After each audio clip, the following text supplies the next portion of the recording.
I have something to say. Okay.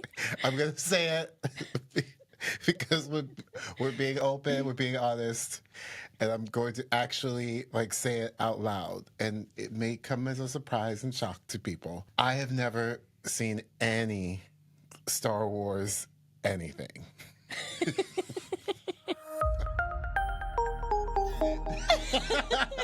We're back! We're back! Hi, I'm Ashley Eckstein. I'm Michael James Scott. And welcome to HypeFriend! We're here. Episode 2. Episode 2. We got through episode 1. We're did. here. We did. Cheers. Cheers. Cheers to that. Boom. Yes. I got some mango iced tea today. And I'm back with my, I've decided, I loved my strawberry spritzer, so I'm going to do it again. All right. Sounds good. Well, it's a HypeFriend podcast, and so... What does that mean, Michael? What does that mean? Well, I mean, I'm just saying HypeFriend is someone who supports you unconditionally. I think also someone who cares for you, and they do the same for you, right? So yes. it's the same thing. It's back and forth. That to me is what a HypeFriend is. And we are here to start a friendship revolution, one HypeFriend at a time. I love it. But I mean, Ashley, we go back to 1996. Yes, this HypeFriend realness, as you would say, as I would say, started. Good job. I like thank you. I know how to talk, MJS. This started in 1996. I like to say established in 1996 at Dr. Phillips High School. Yes, go Panthers. Yes, we are not former. We're theater kids. Yeah, still #theater nerds. Still, a Broadway star. Listen, I mean, but I will always be a #theater nerd from Orlando, Florida. So same. Speaking of 90s, wait a minute. You were giving me a full 90s, I feel like, t-shirt situation going on right now. So I wore this for you, Michael.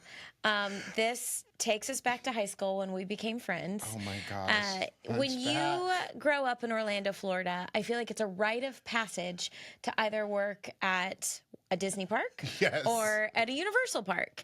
And I worked at Disney. I was a Disney cast member, as you know. I worked at both, Disney and Universal. But I know that you worked at Disney because I literally remember you going to go and do a shift during school, during our high school days. Oh yes.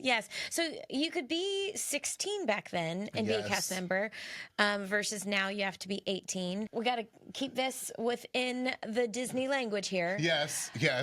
All we wanted to be was in entertainment, and we wanted to be friends with certain characters. Speaking of HypeFriends, we wanted to be friends with our favorite Disney characters.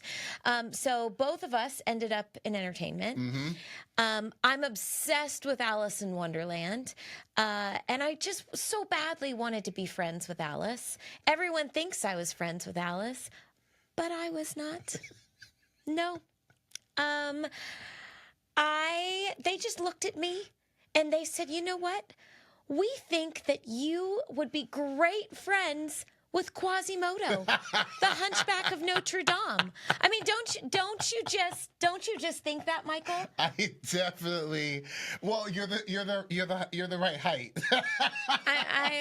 To be friends with Quasi, yes, I was just the right height, and so my first job right out of the gate was my dream job, but yet it wasn't at all because it wasn't what I was looking for. However, I wore this shirt today because now I'm so proud of being friends with Quasi. Yes. And Quasimodo is actually the ultimate HypeFriend. Totally. I mean, truly. Absolutely. I feel like there's a pattern with HypeFriends, and I mean, we could go down we should do that. We should maybe do that episode about HypeFriend, Disney. Yes.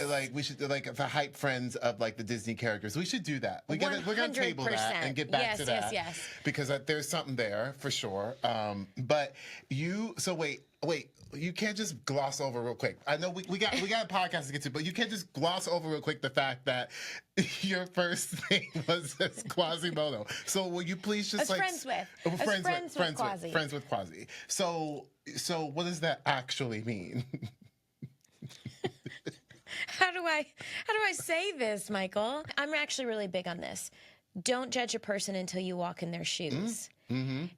To really be friends with someone, you have to walk in their shoes and understand them. And it was really interesting to, as his friend, to walk in Quasi's shoes, because how people react to me is Ashley is very different than how they reacted to Quasimodo.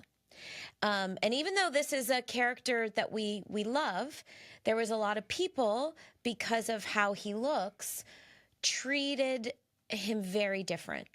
And that made me sad. Genuinely, it was something I didn't always enjoy being a part of. And I do remember being really, really sad. I mean, kids would cry.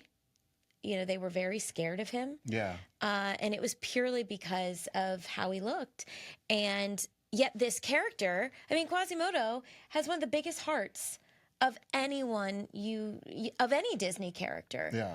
So you were Quasimodo.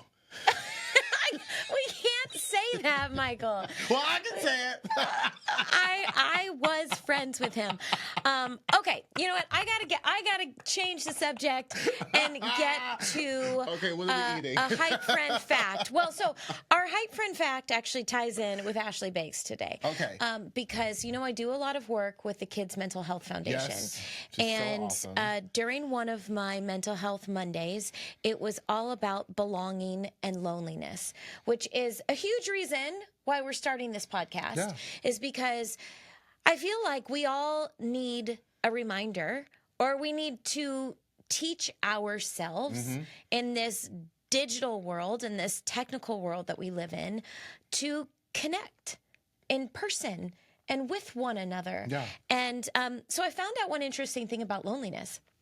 Loneliness is like hunger. You know, when you're hungry, your stomach growls, and it's sending a signal to your brain that it wants food. Yeah. You want to eat. Well, loneliness is the same thing. It's like you're hungry for connection. Being lonely is a signal to your brain saying, connect with someone, reach out to someone. I never knew that. I look at loneliness completely differently now. It's actually not a bad thing. It's your body telling you to reach out. I didn't know that. I didn't know that Yeah. either. Thank you for sharing that. I didn't know that, but that makes sense, especially because of the what it actually is, loneliness, and the actual act of wanting, to actually have connection. One thing, I'm just very curious, Yeah. but also very careful, because I'm very proud to be a voice for mental Yeah, health. of course. But I'm also very careful. I'm not a clinician. I'm not an expert. I am just trying to learn. And so I regularly do Mental Health Monday chats. Yeah. And that's one of the things they taught me. I love that. Yeah. That's That being lonely is just like being hungry. Speaking of being hungry, that leads us right into Ashley Bakes. Boom. Well, what do we my have gosh. here today? Can we Okay. y'all see this? It actually looks beautiful. Like it's very it does, and it smells. It smells very pumpkin-y. Well, Michael, yes. So this is a gluten-free vegan pumpkin coffee cake. Now, unlike in our last episode, which was our first episode, last episode I cooked some Sweet Lauren's fudge brownie which cookies were that very, were very good. delicious. This is a recipe from scratch. So I did a little bit of this, a little bit of that. So, okay. I'm like I waiting. need you to try. Do you want a fork? Do you want to just pick it up? Oh, I mean, no, it's I'm totally just fine. picking it Okay, up. just pick it up. I Just feel pick it like up. it's a But, pickup. but, as I asked you last week, I need you to be honest with me and tell me what you think. Okay. Are we ready? I'm, Ashley Bakes.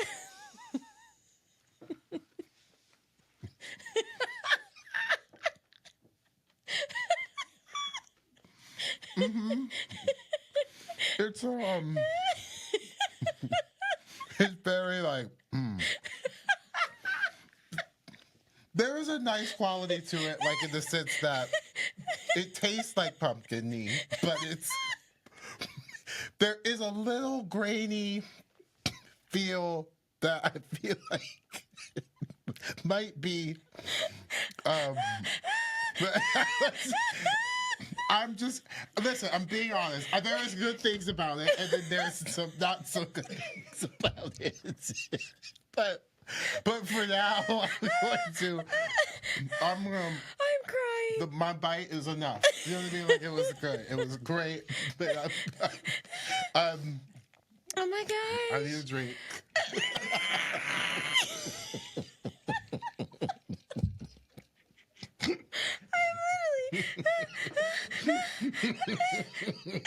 Tears in my eyes. Oh my God. But y'all, Ashley, that was very nice though that you baked I mean, like, you got up and baked these things. Like, they're really something. Oh my gosh. Okay. We're supposed to go to Hypes and Gripes next. I think you have your gripe, Michael. Ashley Bakes! Oh God. Oh my gosh. Oh God. I love you. I love you. I love you. And you know what? I love you for telling me the truth. There's a lot of love that went into that. Absolutely. But, you know, as with every new relationship, it takes some practice. Here's what, you know, we've talked about this. Yes. Friendship is a practice. Amen. Yes, it is. It's a practice. It's something that you actively I have love that. to Say work it again. on. Friendship is a practice. Friendship is a practice, and you actively have to work on it. And I think that's a good reminder that, you know, you have to work at being a friend. Yeah. You have to put the work in. Absolutely. All right, so let's get into hypes and gripes. Let's get into it. All right. What are your hypes and gripes this week? Well, you know what I'm so hyped about? I mean, we know each other really well. We established it that, you know, we go back to 1996. But as with every relationship, you always find something new out about each other. Yes, yes. And all of a sudden, you're like, hey, I'm going to go, you know, do a little workout and watch Big Brother. And it was like Screech. I was like, excuse me? Did you just say Big Brother? Ashley, how have we not, like, truly, like, I am obsessed with Big Brother. My husband, bless his heart, he literally is like, what are you doing? I know. The way I live with Big Brother, like, I'm such a super fan. I get so into it, and the fact that we had that connection this morning was actually kind of amazing. It was amazing. We have such a strong connection, and then we broke it down. Me and my husband David are obsessed with it, and here's what I like. You know, since we're talking about friendships, and you know, on our journey to you know to build friendships, to create this friendship revolution. Yes. Having things in common like that can instantly bond you. Like, I felt like we were good friends already, but then we just took our friendship to the next level. Over Big Brother. Over Big Brother. Okay, so my hype then, you kind of hit on it because it doesn't happen often. Well, it doesn't happen enough. That's what I'll say. But that we get to do this live and in person. Yes. Like, it's so different to be able to connect live and in person and be together. You know, we talked about in these last few years, it's been so isolating in terms of, you know, things being virtual and most things, you know, not happening in person because we couldn't. So I'm just so happy that we get to be in person, and I'm hyping that all the way up. I couldn't agree. And that's something that was so important to us in the beginning. Yeah.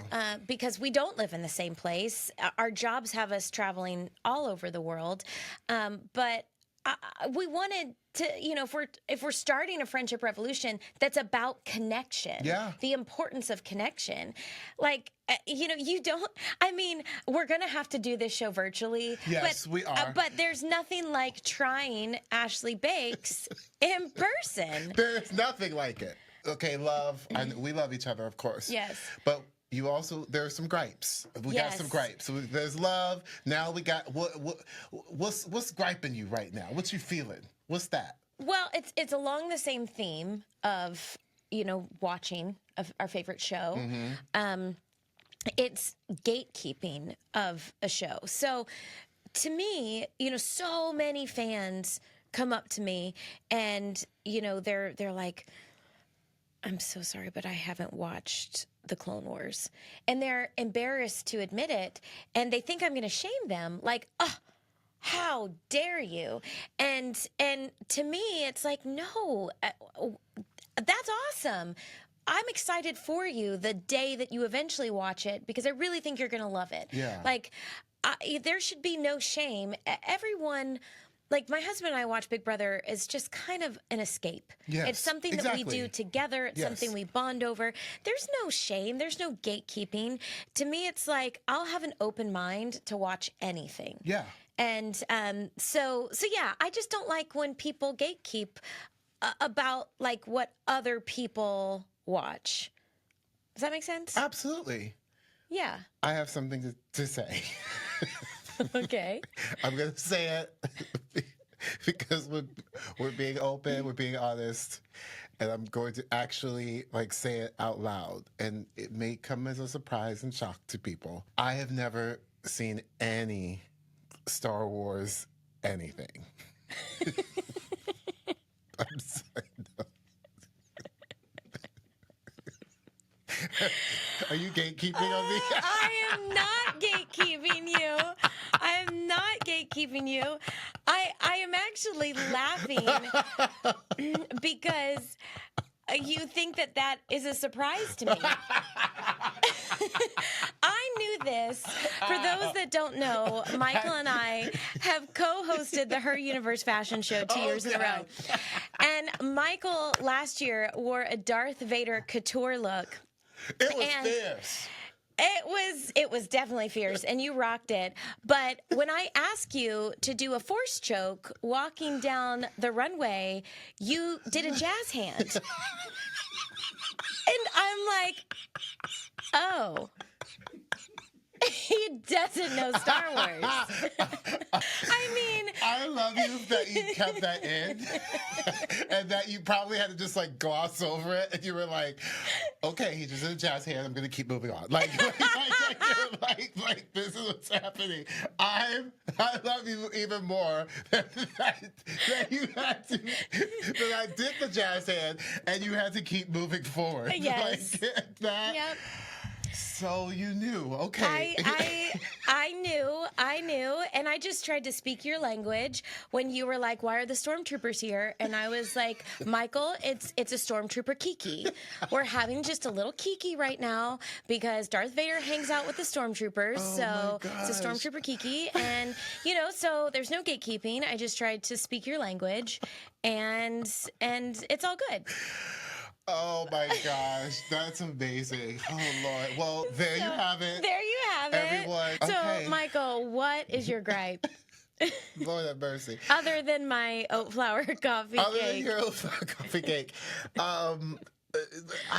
Okay, you know what? And I guess I'm just on to this ography thing because in our first episode, I discussed a gripe that had to do with specific ography of when you're, on a plane, at the end of a plane ride. Now I'm going on to the sidewalk. Okay. Ladies and gentlemen, there is a true crisis. That is what I call sidewalkography. I need for you to walk in the direction that you are going on the sidewalk and be courteous and be a good friend. Even if you are not a friend and you just see the person, that you just have courtesy to walk by each other in a respectful manner as opposed to walking on a sidewalk and literally bumping into each other. Now, I live in New York City. I know it's a little bit different from certain places. However, That sounds like a New Yorker. it gets Because you walk everywhere. We walk everywhere, but also even in an airport, even True. in a thing, True. you know what I mean? It's like the people mover. I need for you to be on the right side while I walk. Like you got because we're gonna walk past you, and it's Yeah. fine. But you gotta.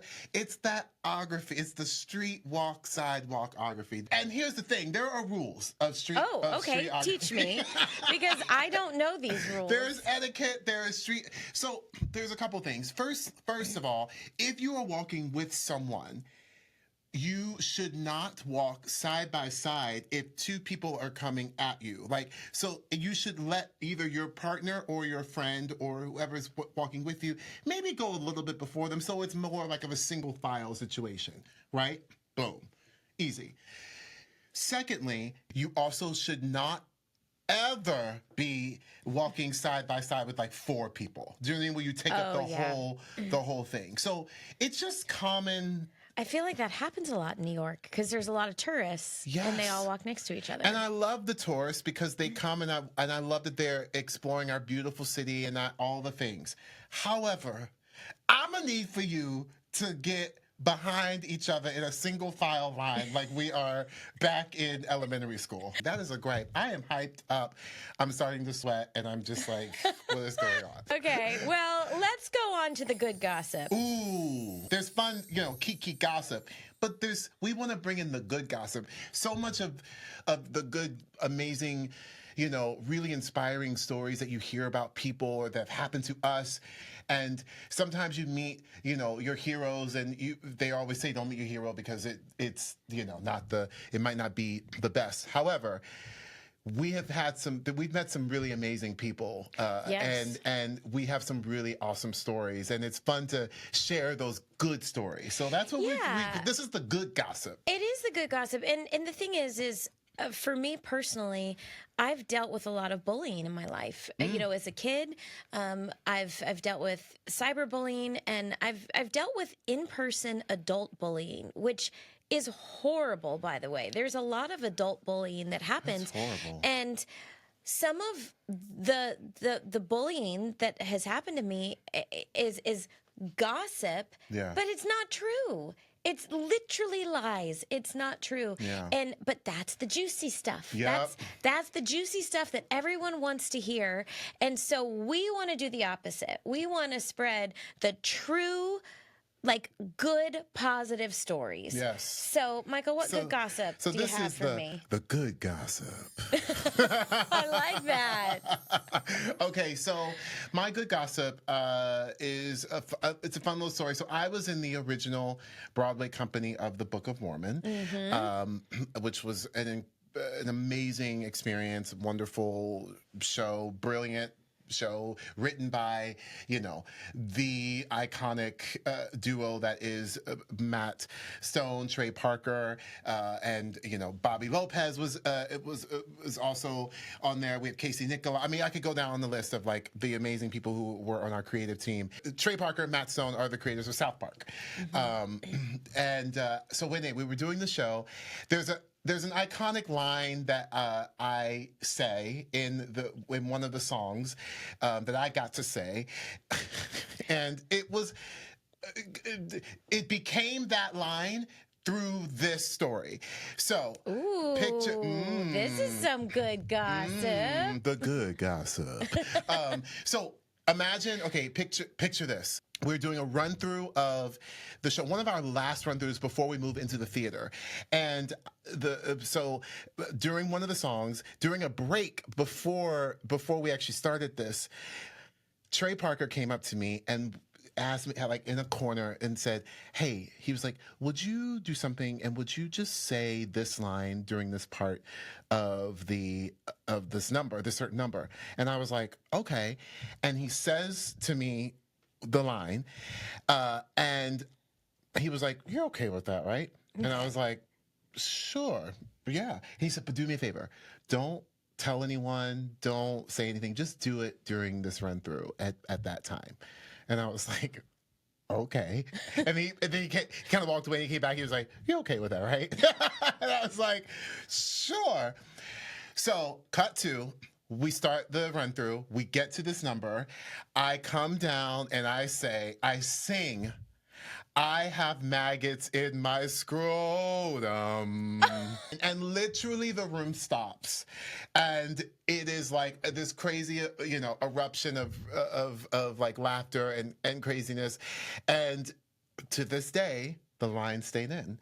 But that's how that Wow. line came about. Obviously, if you're about to go into the theater, that wasn't the original line. No. What was the original line? The original line was, I thought the third Matrix was the worst one. So you were gatekeeping. Yes, and then we would have an applause. There's an applause, a sound clip that should happen at that point. Wow. Yes. How does it go from the Matrix to maggots? It worked because it just shows you the masterminds, the mad scientists that are, Trey Parker, Matt Stone, Bobby Lopez. Like it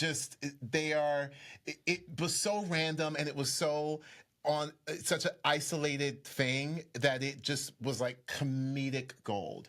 Oh my it's gosh. crazy. I feel like so many theater kids right now are like, listen to this thing that Michael James Scott just said. That's how I would have been, because we knew every single word to every single musical on Broadway. Yes. And, we were looking for every detail. So that's so cool. Yeah. Thank you for sharing. So that's my good gossip. Wait, now what's your good gossip? Because I know you have good gossip. I know this. So this is actually about George Lucas, the George Lucas. People ask me all the time what it was like to work with him. Yes. And I did get to meet him several times. Yeah. So George Lucas, Clone Wars was actually one of his final projects he ever worked on before he sold Star Wars to Disney. Oh, wow. It was definitely a very important project to him. Yeah. And he was very hands-on. He worked in San Francisco, and we recorded in LA. So he wasn't there all the time, but we would often get notes from George, we'd get the note of like, oh, George wants it read this way. But whenever we would do press or marketing or premieres, we would often go to San Francisco, or George Lucas would come to LA, and they were often tied to a charity, whether it was Boys and Girls Club of America or Make-A-Wish Foundation. It was often tied to doing something for good. And there was one particular premiere.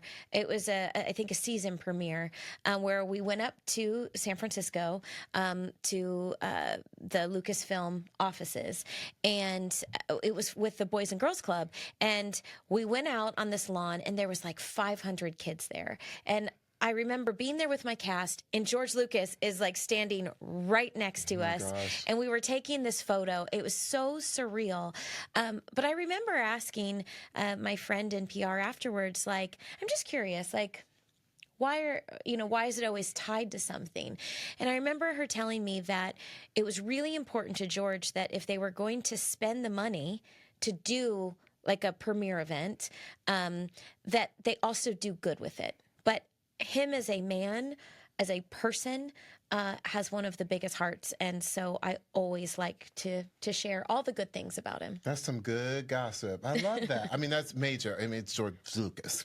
I mean, for crying out loud, like that's awesome. Okay, so I'm really excited because it's our first community guest. Like, we're building our community. We've been talking about this, and this is someone coming into our neighborhood. They're coming. Yes. They're part of the neighborhood, and we're about to have that happen right now. I'm so excited.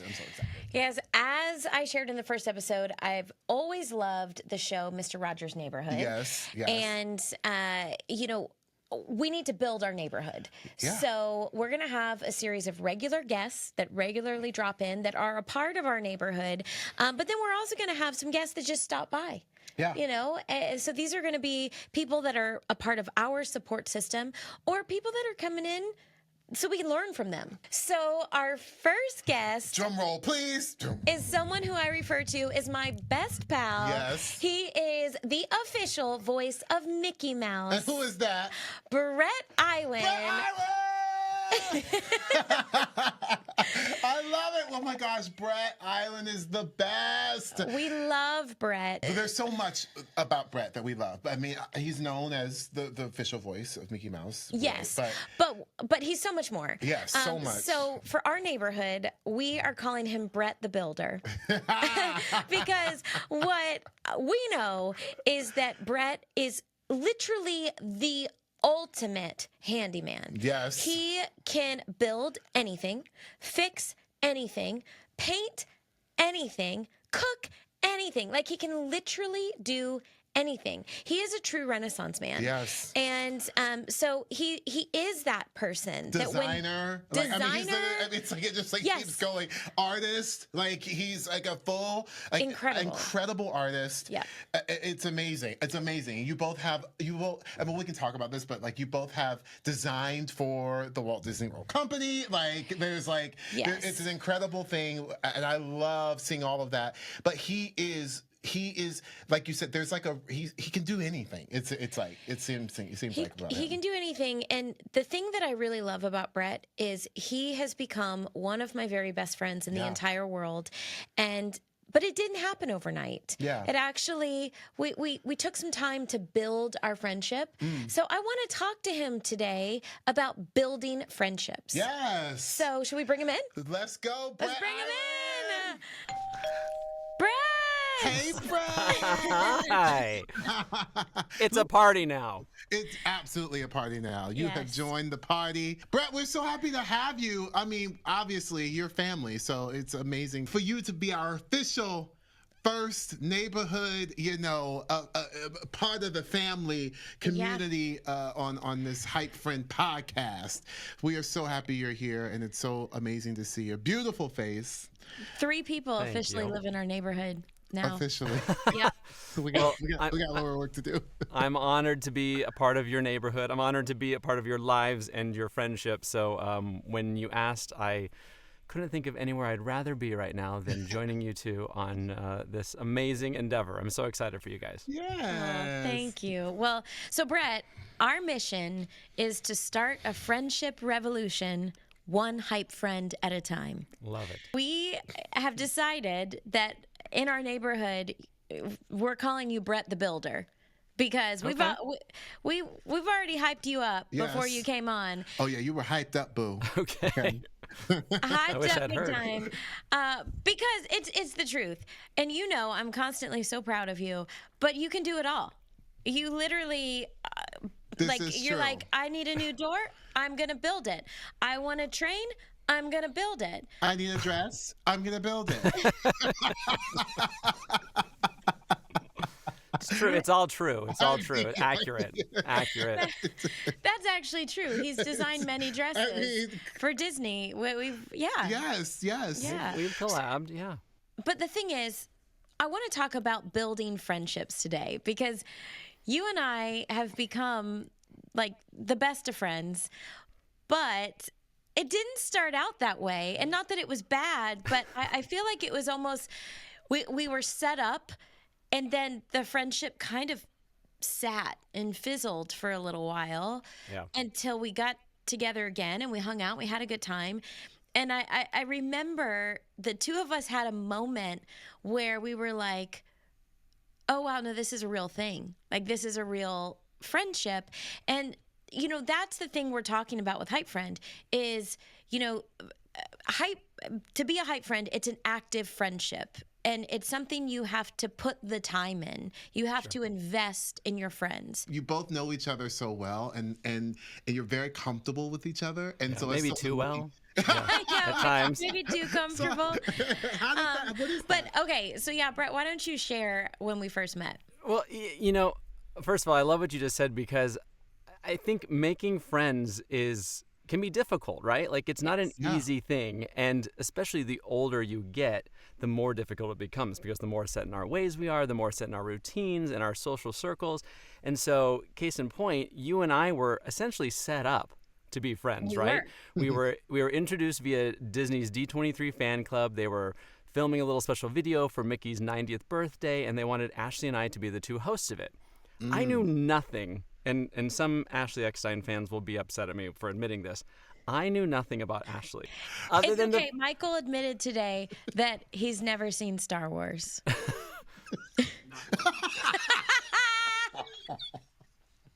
No gatekeeping. No gatekeeping here. I might, since in the vein of friendship, Michael, I'm going to extend a friendly forgiveness to you. Is this when I admit that I've never seen Aladdin? Not kidding. Not kidding. Favorite movie growing up and favorite Broadway show to this day. So, Thank you, Bret. Oh my God. but yeah, so we were set up by a friend, and of course they told me about Ashley. Oh, Ashley's amazing. She voiced a character on Star Wars, and she's created this entire clothing line, and she's a bit of a legend. And I was like, okay, cool.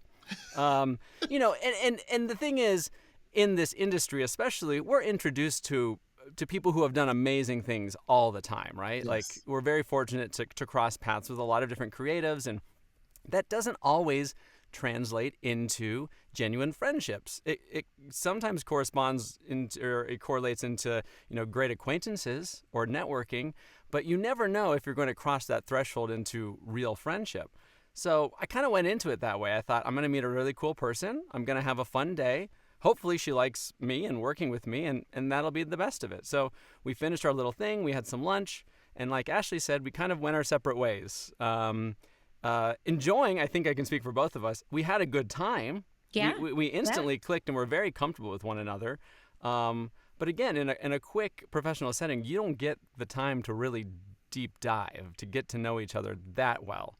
No. So it took some time, and it really, I think maybe another year went by, and then another D23 event happened. Wow. Yeah, it was like a year in between, and it was Destination D23. That's right. And, we had a great time all weekend, but still, I feel like we were going to let that weekend pass us by and still not cement the friendship. Yeah. I'll share this little bit. So it was my sister's birthday, and we were going to go on a double date to one of the Disney parks with my sister and her husband, and Bret was going to meet us somewhere, and he didn't have a ride. And if y'all know me, I am like an Italian grandmother. Once you are like in my neighborhood, I want to make sure you're safe. I want to make sure you've eaten. How are you doing? What can I get you? And we didn't have enough room in our car to drive Bret and his friend. And so I put him in the very trusty hands with my other friend, Chris. So shout out to Chris, who is one of also my very dear friends. However, when I sent him off into the world, into the Disney world, I was so worried. I was like, did he get home safe? I actually found myself like really caring for him. And that's when I knew. And I was like, oh, no, he's like, we're friends now.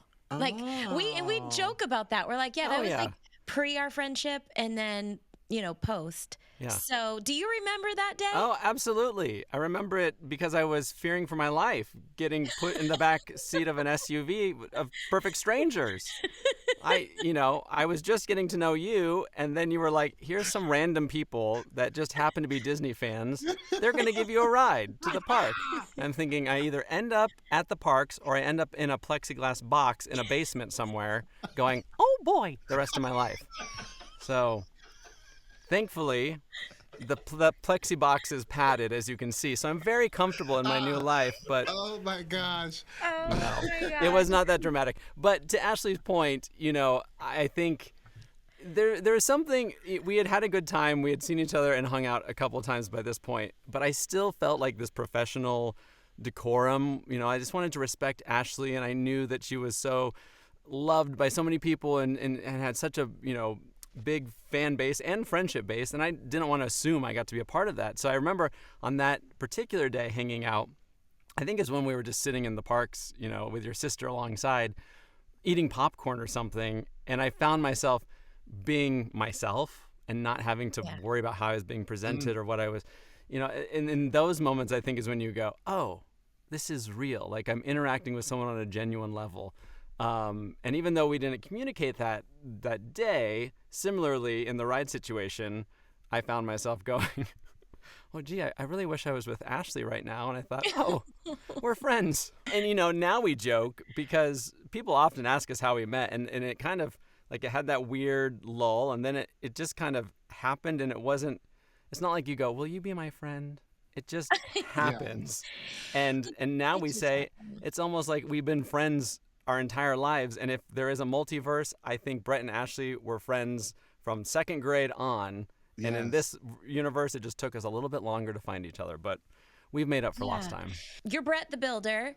How do you build friendships? Like how do you show your love? And I know this, but you do so many things. How do you build a new relationship? It's a great question, and I'm not sure. I'll try to my best to wrap it all up into an answer, but I think at the heart of it for myself is communication. I think communication is key in building relationships. And I mean that in the sense, when you meet somebody, you talk about technology, right? It's so easy for us to hide behind a DM or a text.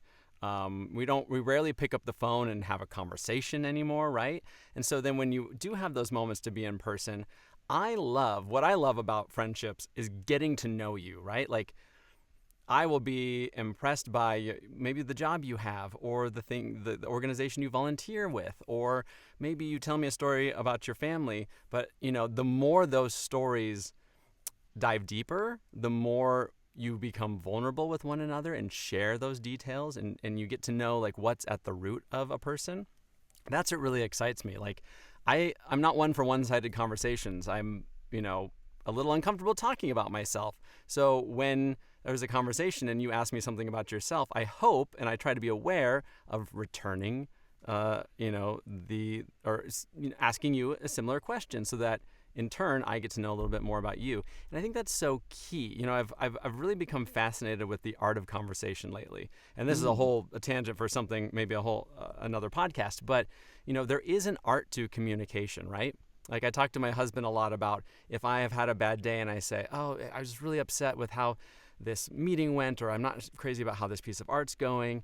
I'm not necessarily looking for him to give me an answer. I'm not looking for him to say, "Well, did you try this? Did you do that? Maybe you should try this." All I'm looking for him to say is, "I can understand that probably doesn't really feel great," right? And then that vulnerability is acknowledged, and it kind of creates a safer space. Similarly, I think when we're making friends, it's those moments when you find the ability to be a little bit vulnerable with one another and share, that you kind of dive deeper. But yeah, to your question about building friendships, I think it's also an awareness of the time it takes. There are some, like, we talked that we were kind of instant friends, right? And Michael, similarly, we met in a professional setting, but yes, it didn't. At your house. Oh my gosh! Oh my gosh! We literally, yes. And we were like, it's like we were. I mean, same kind of thing. We were set up. Like, Ashley. Of course, Ashley. It always comes back to Ashley. I hyped y'all up with each other. You did, and I drove to you. You and your lovely husband invited me in very graciously into your beautiful home, and we literally did an episode. Like we shot a special together, like a pilot about designing your dressing room. The dressing room, which is so crazy, and and that was at his house. So that was, and it was like a professional setup. I was there, Michael. Oh, that's right. Ashley, you were there too. I forgot. Oh, that's right. Yeah. Oh, yeah. Oh, right. No. Right? Well, that was because this was like when Bret and I met. You know what I mean? Like, do you know what I mean? Yeah. And our plateau was that day, and then we came. That was it. We didn't have to have any shady, taxi rides. No. There was you putting me in a car. No weird ride share. Yeah. Right. Okay, disclaimer. The people that drove you were lovely people. Lovely. It was just the fact that we didn't know them. It makes for a better story to make it seem a little bit more dramatic. I was not afraid for my life. It was fantastic. Yes, for sure. Sorry, I digress. No. I was just gonna say there is that vulnerability aspect. There's the art of conversation. But I think also I've learned. I was always a very shy kid. shy. If they called roll and they said my name, I turned beet red just to have to go here. Bret. And and that lasted into my 20s and then into becoming a voice actor and assuming the role of Mickey Mouse's voice. I was kind of put in positions where I kind of had to get over that, right? Like you had to face your fear. You had to, I had to talk in front of people. I had to get more comfortable meeting people. And so I think that's where the practice of the art of conversation that I mentioned earlier came from. And with that, it's kind of become a little bit more intuitive that when meeting people, top of mind is making them feel comfortable. Especially if you're coming into my space like Michael did. He came to my home. I don't think you can get any more vulnerable than inviting someone to your home, right? Like Right. you're showing them your private space. And Yeah. thanks to Ashley's hyping of you, I was not worried about it, but I was so grateful to have what I felt, and you don't have to agree, an instant connection. Like I just thought, oh, he is so great. He is so easy to relate to. We can laugh. I love his sense of humor. I love his hairstyle. I love that you showed up with a little ceramic vase with a little fall foliage motif that we still put out every fall. Yes. We're like, this is the MJS moment. It's going right here. But so I'm going all over the place with your question about building relationships, but I don't know that there's any one way. I think it's a concoction of a bunch of different elements. There's, vulnerability, there's conversation style, there's just an awareness, I think, of meeting somebody where they're at, because we're all coming from different places. Totally. I don't think there's any one way to say this is how you become a friend, but the more aware you are of different people types or personality types or vulnerability types, I think awareness seems to be key for me when building friendships. You touched upon something that I actually wanted to ask both of you, because you both are yes, voice actors. Bret, we talked about loneliness. We talked about in both of our past episodes, and how that has how that has been such a big thing right now. People are more lonely than they ever have been, and as actors who are probably separate from from other actors in person, or just that connection of being in front of each other, and as you connect that to your everyday life and what you were saying about being shy, feeling shy, and just sort of the art of communication and really connect together, how do you build, Bret the Builder, both of you, like, how do you build upon that to come out of what can be isolating, bringing that into a real life scenario where hopefully you are not feeling that in life, right? Like how are you able to bring that to life? Because that's pretty easy to kind of stay maybe introverted, because you don't really have to interact with job-wise with someone, right, so closely. Yeah. So I'm curious about that for both of you, actually.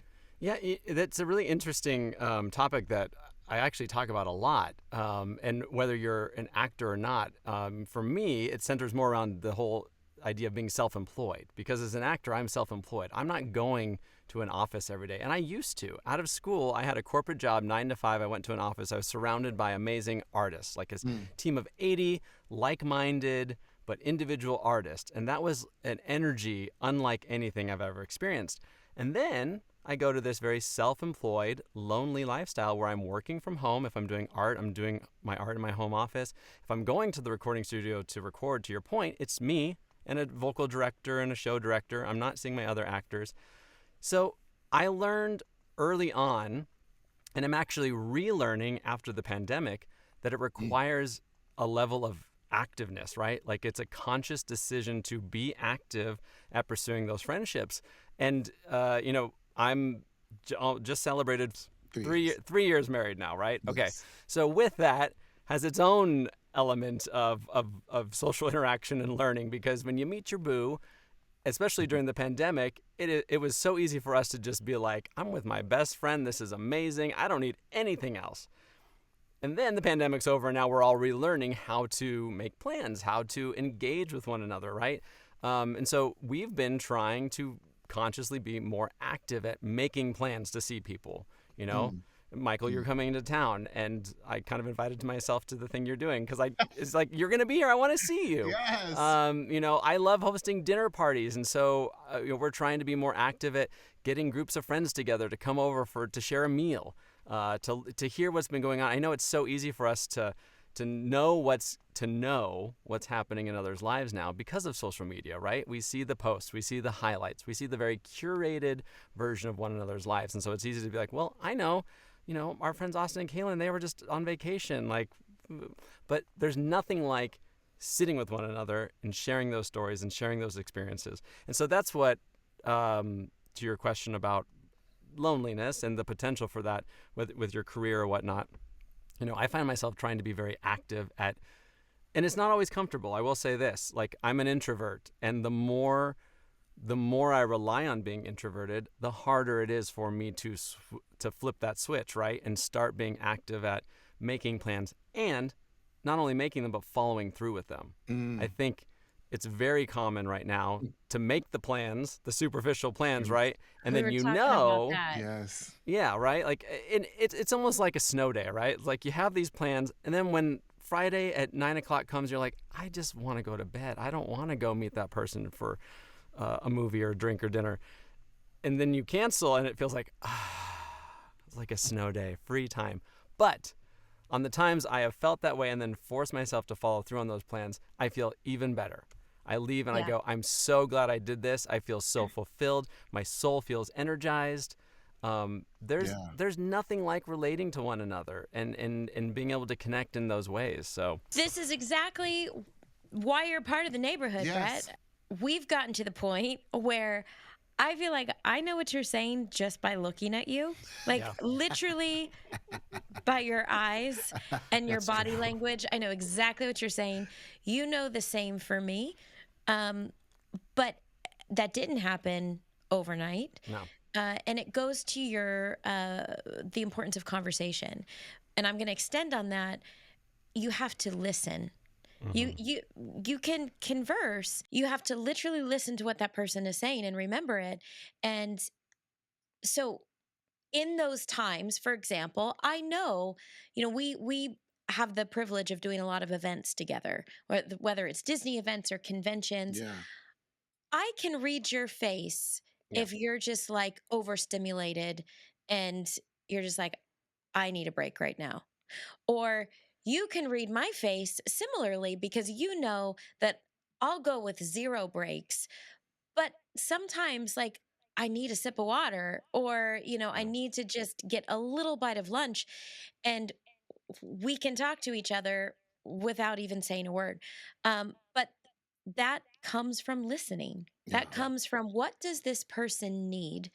And how can I be there for them when they need it? Friendship is so much about learning, right? It's about learning about one another, but it's also about learning about yourself. And I think, you know, hopefully a good friendship or any relationship is one where you're growing together. I think there's something great and a lot of strength that can come from being prideful in the things you've accomplished. But for me, I think I've discovered, more so than not, I derive so much more joy from the memories and the interactions I've had with my friends. Like, those are the things I will cherish the most. I'm like living for this conversation. There are a lot of people that it's not easy. You know, I'm a pretty social shocker. I'm a very social person. No.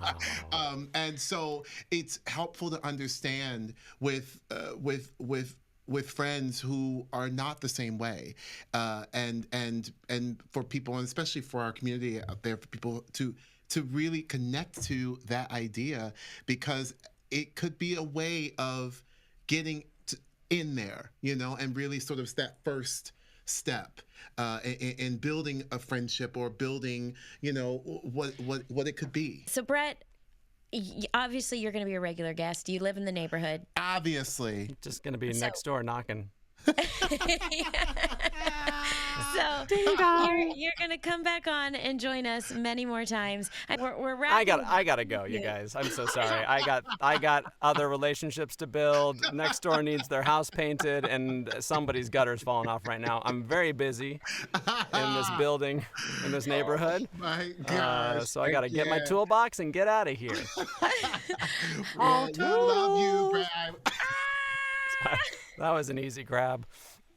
Oh my gosh. Well, we love you so much, Bret Iwan. We love you. Give our love to your husband as well, P.S. I will. But we love you. Thank you for gracing us with your amazing, beautiful spirit, energy, and light that is Bret Iwan. We are just happy that you were with us. Bret the Builder, coming on up in here. Thank you. We love you, Bret. Love you guys. Thanks for having me. Well, that was awesome. That was so much fun. I love Bret Iwan. I love me some Bret Iwan. He's awesome. It's so great. We are very blessed to have him in our lives and a part of our neighborhood. I'm excited about our neighborhood. I know, our hype hood. Yes, the hype hood of it all. Well, we got one last thing. We have one last thing. And one thing I feel like we learned from Bret today is if you need to help yourself, help someone else. Such wise advice from Bret the Builder. Yeah, that was a very aha discovery, which was for me to listen, hearing that. Thank you, Bret. Thank you for that. My one last thing, because of this and hearing about you and Bret's beautiful friendship and how that started, I thought I would share this quote. I don't know. I actually don't know the person who said it. It's unknown. It's just an unknown situation, but it's a beautiful quote. And this quote, I figured it seemed like the best thing for right now. It says, friendship isn't about who you've known the longest. It's about who walked into your life, said, I'm here for you, and proved it. That's like the perfect quote for today. Yeah. Especially the conversation we just had with Bret. Yeah, it just makes... that quote really spoke to me in this. I mean, with what we were talking about. And it perfectly sums up being a hype friend. I think being a hype friend is proving that you're there for someone. Yeah. All right, Michael. I think we did the thing. We did the thing. We did it. That was so awesome. That was so much fun. That was episode 2, boo. Thank you for joining us. Thank you for just hanging out with us. Yeah. We're figuring this out as we go. Yep. Share your hypes and gripes with us. Share your good gossip. We want to hear all the things. But Michael, I think we need to wrap this up. Remember to be a hype friend. The hype starts with you.